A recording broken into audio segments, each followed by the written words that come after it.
Hello, dear friends. You are watching the Ruslan Belov channel, and this is the daily frontline report from Ukraine.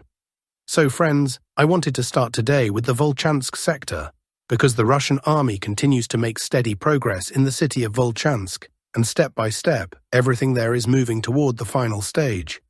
But then, the Ukrainians rolled out the most absurd anti-crisis fake about Pokrovsk. So we'll start today not with Volchansk, but with Pokrovsk. So what kind of anti-crisis move was this? They posted photos claiming that the 425th Separate Assault Regiment of the Armed Forces of Ukraine, nicknamed Skala, allegedly reached the city center of Pokrovsk, approached the city administration building, and raised Ukrainian flags there.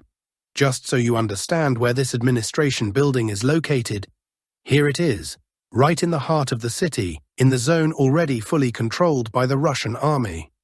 Of course, all Ukrainian media instantly began posting this news as one, that the brave armed forces of Ukraine, specifically the Skala regiment, supposedly cleared the city center of Pokrovsk from Russian forces. Look, they say, there's no Russian control here. Ukrainians calmly reach the square, raise flags, blah blah blah. But there's just one small detail, and now I'll show it to you. Here are those very photos being spread by various Ukrainian propaganda channels. Look closely. Doesn't anything seem off? Obviously, these shots were taken long ago, back in early autumn, when Russian forces did not yet control these districts of Pokrovsk. But what else could one expect from the 425th Separate Assault Regiment of the Armed Forces of Ukraine? Just remember, 2 weeks ago, on the 24th of October, this same regiment claimed that it had recaptured Torsky, allegedly killing 100 Russian soldiers and capturing just as many. Let's even open the Ukrainian deep state map and take a look. Well, even deep state now shows Torsky mostly colored red, with a small grey area. Although even that's misleading, in reality, the entire Torsky area is controlled by Russian forces, along with neighboring Zarekna, and from there, Russian troops have already advanced toward Lyman. Fighting is now taking place on the outskirts of Lyman itself. What grey zone can we possibly be talking about here? So those flags in green Pokrovsk are nothing more than a ridiculous fake. What's not fake, however, is that the situation for the Ukrainian army here is deteriorating day by day. Crowds, literally crowds, of Ukrainian soldiers are trying to escape through the tree lines but are dying there.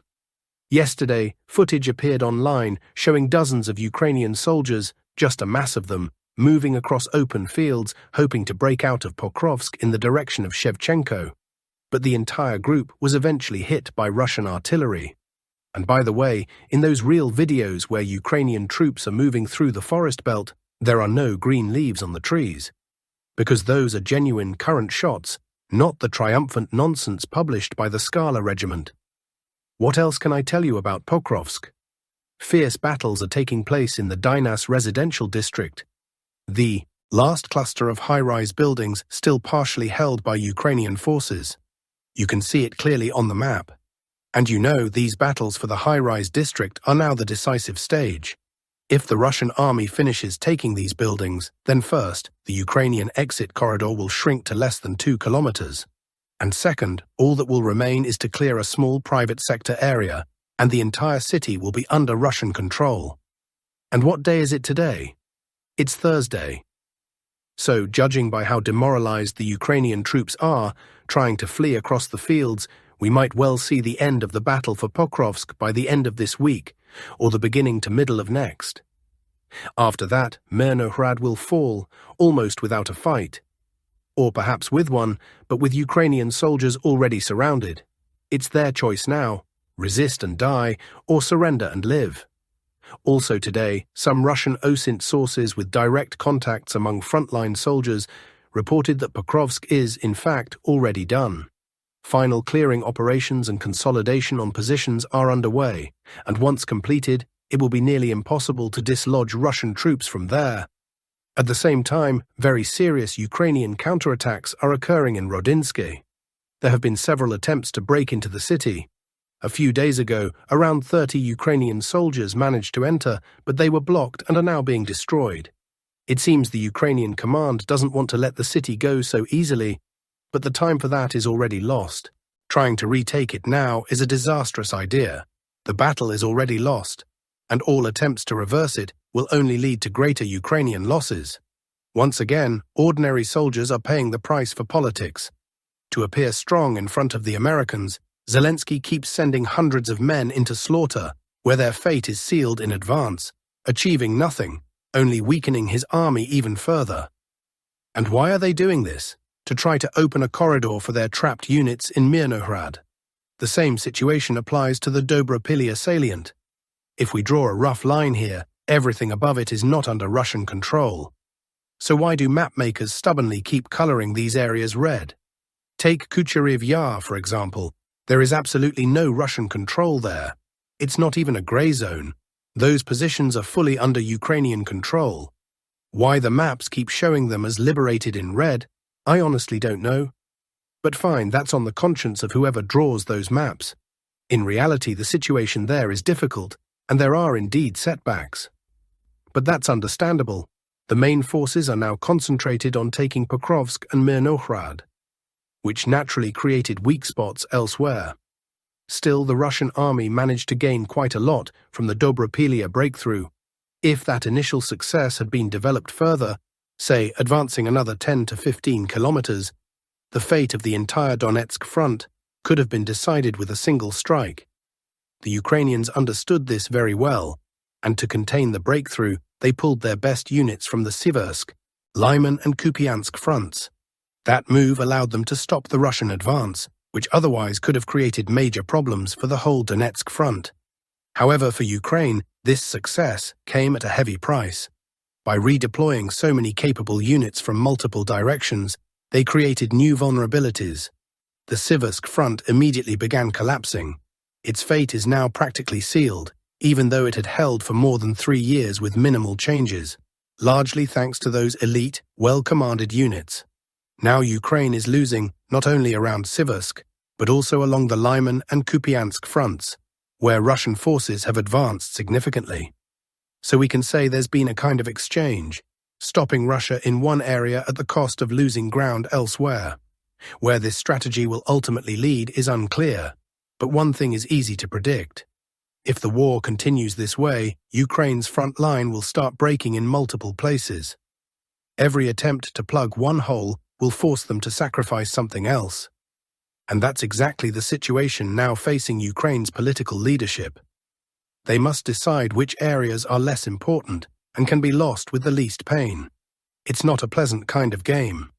They are already losing crucial positions, Siversk, Lyman, from where Russian troops could strike into the rear of Ukraine's Donbass grouping and threaten cities like Sloviansk and Kramatorsk.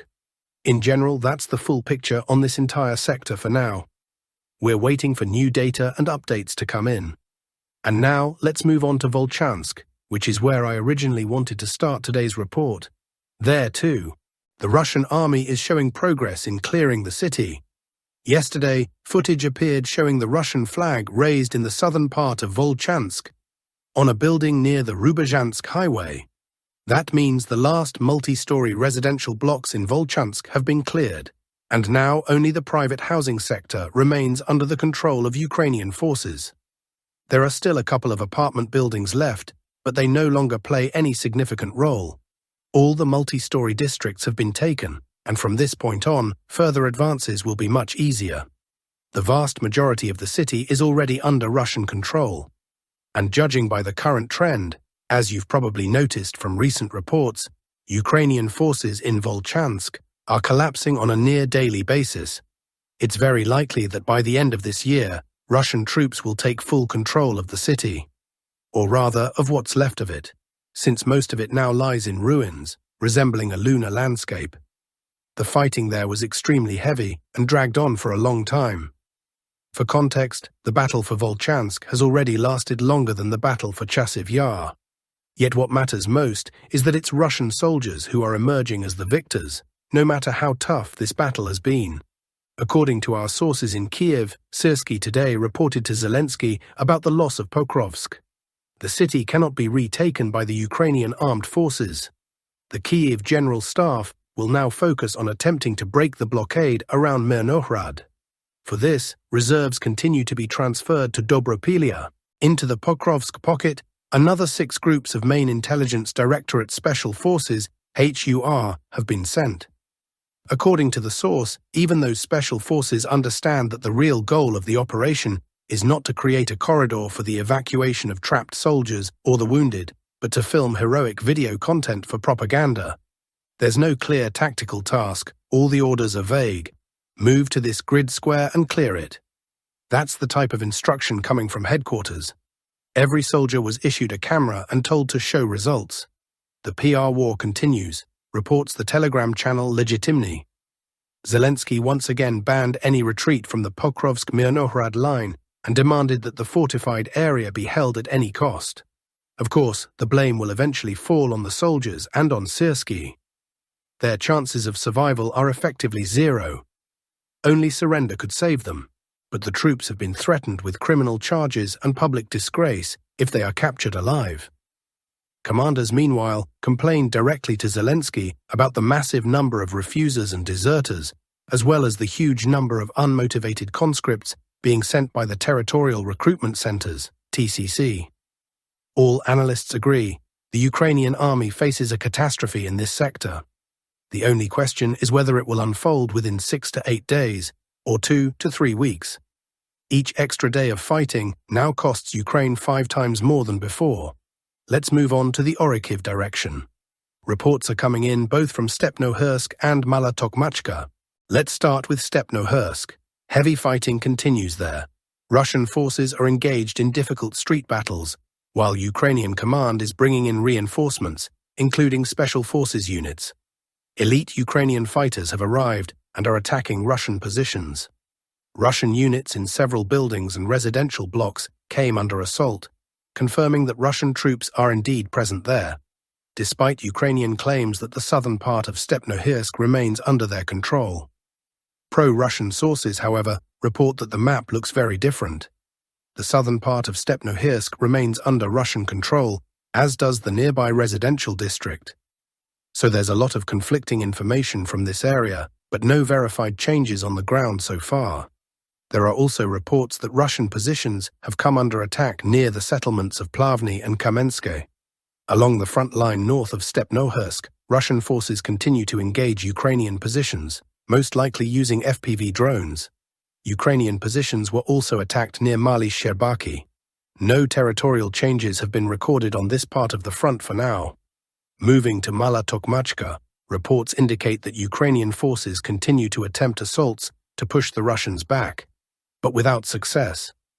All their assault groups are being destroyed before reaching the line of contact. At the same time, there's no reported Russian advance either. Half of the settlement remains under Ukrainian control, half under Russian control, and the central part is still a grey zone. Previously, Russian troops had already secured positions in the center of Malotokmachka. The Ukrainian army made multiple attempts to retake the area through frontal assaults, but failed each time. All counterattacks were repelled. There are also reports of Russian strikes against Ukrainian temporary deployment points and positions on the southern outskirts of Oriciv, but no videos or visual confirmations have been released yet. So for now, the situation there remains largely unchanged. Let's move to the Julipole direction, where there are some small changes and a lot of new information coming in. Starting from the southern part, Russian forces have expanded their control zone west of Malinivka. We've been seeing these updates repeatedly, and now the entire area marked in red on the map is under Russian control. The advance there reached up to 600 meters. Russian troops also attacked Ukrainian positions near Vezele, Zeleny High, and Vysoke. In response, Ukrainian forces launched strikes on Russian positions in Malinivka and Poltavka. No Ukrainian advances have been observed. Moving slightly north, near Uspanivka, Ukrainian positions are also being attacked. A large number of FPV drone units from the Russian side are operating here. Though Ukraine is also using many FPV drones against Russian positions in Novo-Hrihorivka, Novo-Ivanivka, and Novo-Mykolaievka. The distance between the front lines here is a few kilometers, yet both sides are actively targeting each other's temporary deployment points. There's also been a small advance by Russian forces. The area marked in red on today's map has come under Russian control. It's worth noting that Rebin remains under Russian control, though the Ukrainian side does not acknowledge the loss of Rybin or part of Krasnohorsky.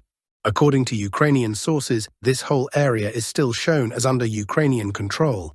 But we have obtained confirmed footage proving otherwise, and therefore the map has been corrected accordingly.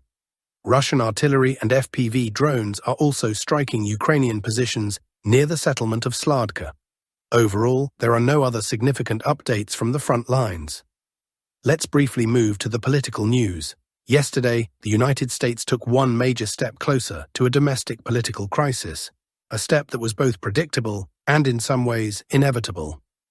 We're talking about the election of Zoran Mamdani, a Muslim immigrant of Indian origin, as the new mayor of New York City.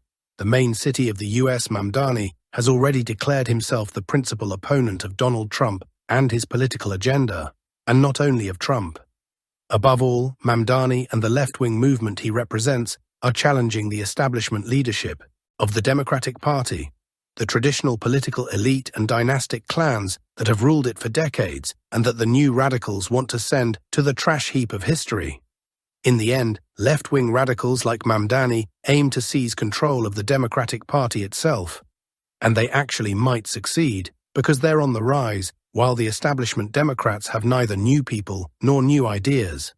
As a result, this process is rapidly radicalizing the entire US political landscape. The natural reaction will likely be an equally sharp rightward shift among the Republicans, whose next official leader could become the current Vice President, J.D. Vance. This means that the two already distinct lifestyles in the so-called Democratic and Republican states will become even more polarized and divergent. That will mark not only the end of the American dream, but also the end of American unity itself, something that now seems inevitable. And so we are once again entering an era reminiscent of the Cold War, an era of nuclear testing and a new arms race. Donald Trump has already written for the second time that he has ordered preparations for nuclear test readiness. Yesterday, President Putin held a meeting of the Security Council where Defense Minister Belousov told him that, in his view, Russia should immediately begin nuclear testing, even naming possible island locations where such tests could be carried out in the shortest possible time. Putin, however, responded that Russia still adheres to the current moratorium, and that for now, they are only assessing readiness and necessity. But judging by everything, history seems to be rolling back 50 years. Returning to the very point where it all once began. Thank you for watching, friends. Stay tuned, take care, and see you in the next report.